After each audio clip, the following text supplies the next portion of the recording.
Hello everyone, welcome back to my YouTube channel. कैसे हैं सभी लोग? आए हो अच्छे ही होंगे। 1970 के दशक में दर्शकों के बीच फिल्मों का क्रेज बढ़ता जा रहा था और अमिताभ बच्चन हर दिल पर राज भी कर रहे थे। देखते ही देखते रेखा संग उनकी जोड़ी की हर कोई चर्चा भी कर रहा था। सिर्फ फिल्मों तक ही नहीं, उससे भी ज़्यादा दोनों को लेकर बातें हो रही थी।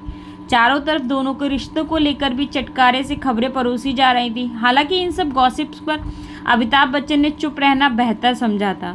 मगर साल 1978 में कुछ ऐसा हुआ कि अमिताभ और रेखा को देखकर जया बच्चन फूट फूट कर रोने लगी थी। उनकी आंखों से आंसू टप टप गिरने लगे। ये बात है जब मुकद्दर का सिकंदर रिलीज हुई थी। ये फिल्म भी खूब हेडलाइंस में छपी थी। कथित रूप से इस फिल्म को देखने के बाद जया बच्चन की आंखों में आंसू आ गए थे। एक इंटरव्यू के मुताबिक रेखा ने एक बार इस बारे में बात भी की थी। उन्होंने बताया था कि जब मुकद्दर का सिकंदर की स्क्रीनिंग हुई थी तो सब लोग आए थे। तो उन्होंने ट्रायल शो के दौरान बच्चन परिवार को प्रोजेक्शन रूम से देखा था। रेखा ने कहा, एक बार मुकद्दर का सिकंदर का ट्रायल शो देखने के लिए बच्चन परिवार आया था। मैं प्रोजेक्शन रूम में थी, मैंने वहीं से सब देख रही थी।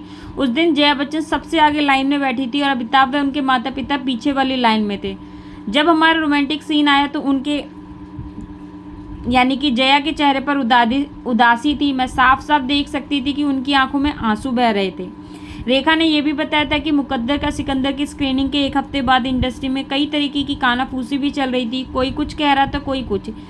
इसी इंटरव्यू में रेखा ने कहा, एक हफ्ते बाद हर कोई मुझे बता रहा था कि उन्होंने मेकर्स को साफ कह दिया कि वह मेरे साथ काम नहीं करने वाले हैं, यानी कि अमिताभ बच्चन और रेखा की जोड़ी बड़े पर्दे पर सुपरहिट भी रही है और मुकद्दर का सिकंदर से लेकर सिलसिला तक में काम भी किया और कई हिट फिल्में भी दी हैं।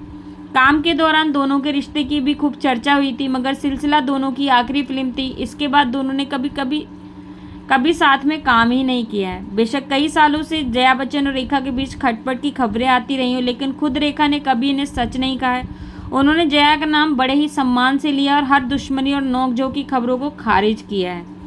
साल 1990 में सिमी ग्रेवाल को दिए इंटरव्यू में भी रेखा ने जया सिंह रिश्ते पर बड़े ही साफ साफ शब्दों में बात की थी। उन्होंने कहा, दीदी भाई बहुत ही समझदार हैं, यानी कि जया बच्चन। उनका नेचर बहुत ही मिलनसार है। मैंने उनके जैसी आज तक कोई महिला नहीं देखी है। उनमें काफ़ी गरिमा और क्लास है। मैं उनकी तारीफ भी करती हूँ। Thanks for watching. Bye bye.